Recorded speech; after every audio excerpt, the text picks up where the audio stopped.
All right, shalom, shalom, shalom, and welcome once again to another video review with your Akazaki Yahoo. As always and forever, I'm giving all praises, honor, and great esteem unto the Most High Power, Yahweh, Bashem, Hamashiach, Wamalak, Yahweh Shai, and to the 12 tribes of Israel who are scattered to the four quarters of the earth.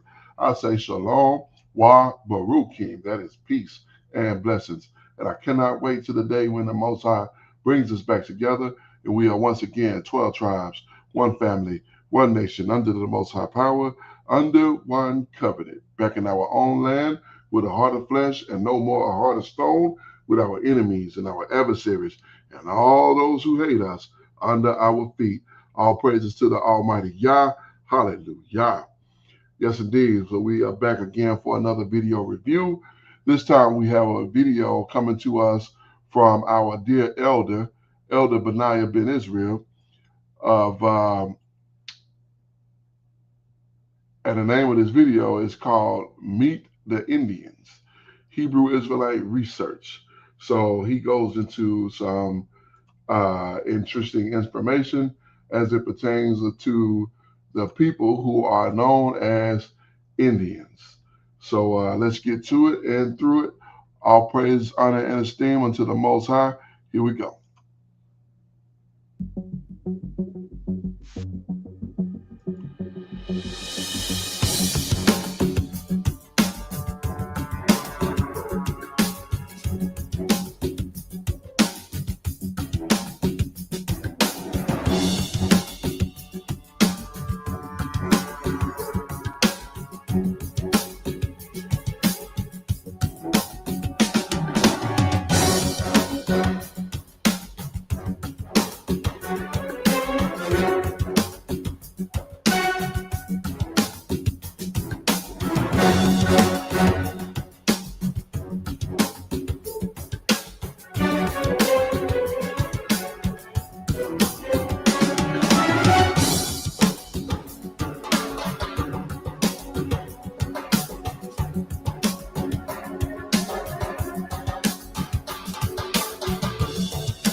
Shalom, Israel. It's your brother Benayah ben Israel. And in this episode of Hebrew Israelite Research, we'll review our video, Meet the Indians. Now, just for a bit of background information, the intent of the Meet the Indians video was simply to show illustrations of how the Indians looked according to first-hand accounts. However, little did I know that the topic of Indians and Israelites was such a hot button topic. So with that in mind, we'll take a closer look at the American Indians, Israelites, and giants. Now, we won't go into great detail about the different types of Indians. However, we will give a brief high-level overview of the different types of Indians. For example, our first type of Indian are the Mongoloid type of Indians. And you can find this phenotype or this type of Indian in the Meet the Indian video. In general, these Indians are dark-skinned, they have straight hair, and they usually have Asian features, similar to the Eskimo. This type of Indian or American Indian is well documented. All right, now our second type of Indian shown in our Meet the Indian video are Hamitic Indians. Now, these Indians are also dark-skinned. However, they have woolly hair, and they usually wear little to no clothing. And their features and customs appear Hamitic. And then the third type of Indian, and apparently the most controversial, is the Israelite Indian. Now, this phenotype is also shown in the video.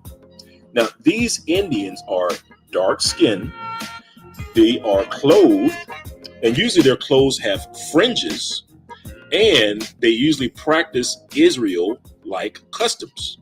In fact, early writers wrote various theories regarding their origin in the Americas. For example, we can find these theories in John Ogilvy's book. And let's take a look.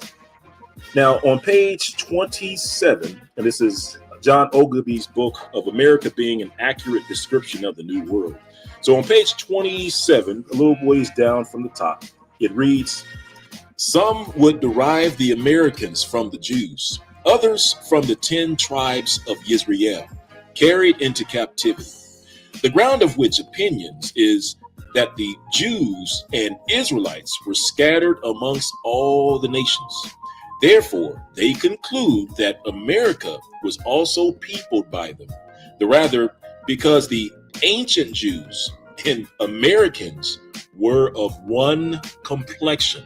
In other words, they were both dark skinned and went a like habitat, or in other words, they dressed the same, both going without shoes, onely wearing sandals, and an upper coat over a short linen vest. Both are humble, quick of apprehension, and obliging yet valiant. But it is certain they cannot be like the Jews, because the Americans change their habit according as they live in cold or hot countries, and go not in the least like one another." All right. So that's one example of an opinion of the origin of these Israelite Indians. Now let's turn the page and read a second opinion as to the origin of these Israelite Indians. And it reads, "A small seeming testimony is added, being taken out of the 4th book of Ezra, that the 10 tribes of Israel that were carried away by Salmanassar with their king Hosea to Nahala harbor, the river Gozan, and the cities of the Medes might be acknowledged for the first planters of America, concerning which Ezra says thus: The 10 tribes brought over into another country consulted that they should forsake the multitude of the heathens and travel to a remoter country where no generation of mankind had ever lived before. There they would maintain their laws, which they had not observed in their countries, whereupon they went thither through the narrow entrances of the river Euphrates. For the Almighty stopped the veins of the river till they were passed over. For through the country was a way of a year and a half's journey. Wherefore that tract of land is called Azarus. Then they lived there till the last time." All right, so I won't read the rest of that. You can read it if you want. But this is just another example of an opinion of the origin of these Israelite Indians. Now let's read a third example of an origin of these Israelite, and it reads, "Emmanuel de Moraes, who had gotten peculiar knowledge of the Americans by his long conversation with them, judges that they are not derived from one people, but from the Carthaginians and Jews, and that at several times the places they landed in this new world for the Carthaginians sailing thither found the soil so fertile that many forsook their native country to dwell there, whereupon it was forbidden upon the pain of death to send no more thither, lest if Carthage should be invaded by a foreign army, it should want people for a home defense. For this occasion it happened that those that were already transported became rude and of salvage disposition, and spreading their families planted the desolate countries in ranging manner, without acknowledging any supreme head or government. Thus, being scattered up and down, everyone invented to himself a new language, which should neither agree with the Carthaginians or any other. But this opinion is before at large contradicted." All right. So you can at least see that there were many different theories or opinions as to explain these Israelite Indians in the Americas. So make no mistake, they were in America and people were writing about it. So let's do a brief recap of what we've learned so far. So we learned that the Americas had the Mongoloid type Indians who were dark skinned, had straight hair, and usually had Asian features. And then the second type of Indian we talked about were the Hamitic type Indians. Now, these Indians were also dark skinned. However, they had woolly hair. They usually went about with little to no clothes, and their practices were Hamitic in nature. And then the third type of Indians we reviewed were the Israel type Indians. And these Indians were dark skinned, had woolly hair, wore clothes that resembled the Israelites, and practiced Israel-like type customs. All right, so those are the three types of Indians that we've reviewed so far. However, let's move on to our fourth type of Indian that's covered in the Meet the Indians video. Now, the fourth type of Indians are giants. That's right, I said giants, and we'll read about it. Now, both the Native American Indians and the European explorers both either wrote or spoke about these terrifying Indians. The Europeans called them, and I'm going to butcher this name, but I'll give it a try, Gayamures or Aimures. Now let's take a look at a few references. And it reads, it says, moreover, the Peruvians themselves give some small testimony in their ancient records of a few that landed of old upon their coast, which were, as they say, mighty and cruel giants, committing much bloodshed, slaughtering the natives everywhere, and having subdued the whole country, built stately edifices, of which remain yet the ruins of some foundations, very artificial and costly. They also showed near Manta, in Puerto Viejo, many huge bones, as they believe of giants, 3 times longer and thicker than an ordinary man's.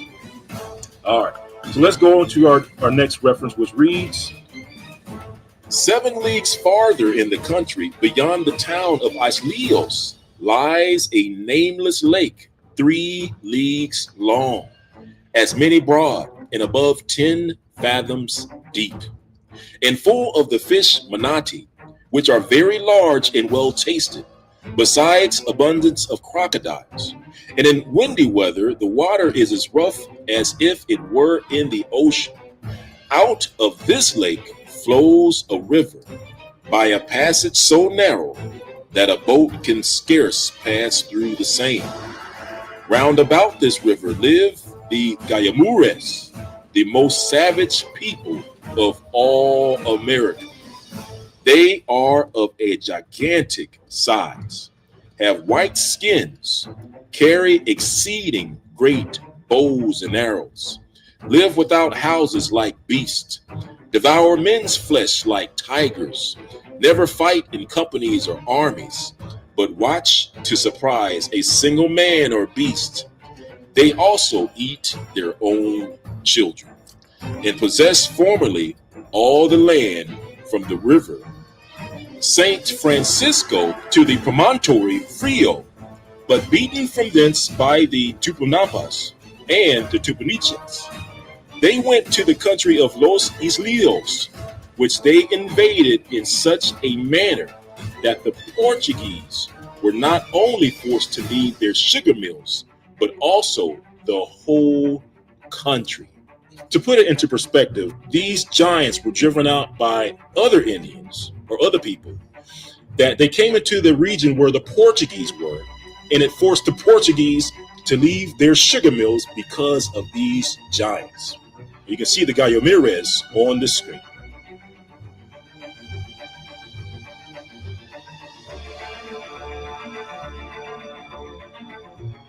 Now let's read an additional references about these Gayamires.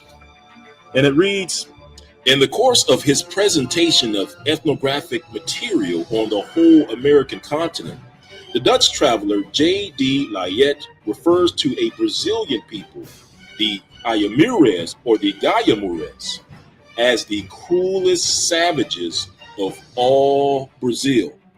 He defines their nature according to the following criteria. They eat their own children.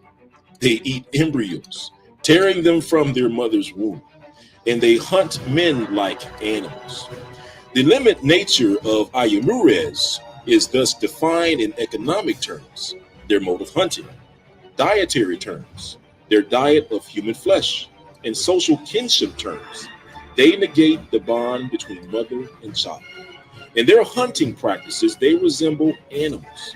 They are clearly and uncontroversially human, but at a level of humanity which is very close to animality. This Brazilian people turns up again as Gayamures in the work of another Dutch writer. He states that they are the wildest people of America. He states they have gigantic bodies, white skin, enormous bows and arrows. They have no habitation and live like beasts under the blue sky. They eat human flesh like tigers. They never fight in groups or armies, but each of them is on the watch to catch a man or beast unsuspectingly. They even eat their own child. In Essentials, Montanus's picture of the Gayamures is very close to that presented by de Layet, though he adds the details on their stature, skin, and weapons. Their disregard for social bonds is expressed in different terms. This time, it is emphatically pointed out that they operate singly and are unable to cooperate. The lack of cooperation and the permanent state of warfare among themselves, as well as toward the outside world, is a feature already singled out by Jean Delisle a century earlier. In his account of what were of him the limit of the human race, a Brazilian people whom he calls the Auteca, they go about naked. They are hostile to one another and to outsiders. They are very fast runners. They eat raw meat. They have an incomprehensible language, and they are the most cruel, barbarous, and feared people of all America. And on to our next reference about these Gayamures. And it reads, Porter's knowledge of the Gayamures would most likely have been acquired by reading the accounts of the Dutch traveler Johannes de Layet. Porter paints a grotesque picture. The Gayamures were cannibals. They devoured their prisoners taken in battle, to their idol Maruka, occasionally sacrificed even their infants. Armed with ponderous clubs and poisonous arrows, their naked bodies besmeared with the juices of plants and rendered hideous by strange punctures, their long black hair flying loose over their bodies. These tremendous savages would issue from the woods, yelling like beasts of prey, and falling on the plantations of the Europeans, would fire their sugar mills, slaughter the inhabitants, make horrid banquets upon their quivering limbs. So again, you can see that these Gayamures, these giants, attacked the sugar mills. And that's why the Europeans knew about these Gayamures. All right, well, hopefully this video has helped to clear up some of the confusion surrounding the different types of American Indians, such as the Mongoloid Indians or the Hamitic Indians or the Israelite type Indians, or even the Gayamures, who were also called giants by the European explorers. Just know that there are different types of Indians in America. And with that in mind, you are now ready to view the Meet the Indians video. The video will play in its entirety within a few minutes within this video. And feel free to leave your thoughts and comments and opinions in the comments section of this video. And also a quick thank you to those that continue to pray for me and my family, and also who pray for the redemption of the children of Israel. May we be returned to our homeland soon. And also a big thank you to those who continue to donate, as well as to those who share these videos with families and friends. And without further ado, let's meet the Indians.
All right, I hope you have enjoyed this rendition of our dear brother elder Benayah ben Israel, who have shown with us or shared with us the history of the Indian. Uh, Several types of Indians. You have the Hamitic Indians, you have the uh, Indians that look Asian. You also have the Indians that are Caucasian looking beasts, the ones that eat people. So all these different Indians, everybody claiming to be Indian can't be Israel. You could be Israel, but just because you say you Indian, don't mean you an Israelite. All right. You got some with woolly hair, you got some with straight hair, and you got some that were eating people. All right. So let's get that straight. I'm gonna go ahead and close this on out. We do this for a specific purpose. Why do we do it? Number one, Romans chapter 10 and verse 1, I should say, brethren, my heart's desire and prayer to Ha'abba for Israel is that they might be saved. We want to see our people saved. We want to see our people set free. We want to see our people with proper understanding. How are we going to do it? First of all, we're going to keep the faith and the belief in Hamashiach, the Messiah. And Ecclesiastes chapter 12 and verse 13, let us hear the conclusion of the whole matter. Fear the Most High and keep his commandments, for this is the whole duty of man. It is so very important to understand that in the conclusion of the whole matter, we are to fear the Most High and keep his commandments. Why? Because this is the whole duty of man. At the end of the day, when it is all said and done, all the dust is settled, and all the smoke is cleared, we will be judged. Or whether we have feared the Most High and kept his commandments. Why? Because this is the whole duty of man. I am your Akazaki Yahu, giving all praises, honor, and great esteem unto the Most High Power, Yahweh, Bashem, Hamashiach, Wamalak, Yahweh Shai, and to the 12 tribes of Israel who are scattered to the four quarters of the earth. I say Shalom, Wa, Baruchim, that is peace and blessings. And I cannot wait till the day when the Most High brings us back together and we are once again 12 tribes, one family, one nation, under the Most High Power, under one covenant, back in our own land, with a heart of flesh and no more a heart of stone, with our enemies, our adversaries, and everybody who hates us under our feet. Until that day come, Shalom, family. Kwam Yasha Allah and Barak Hashem Yahweh.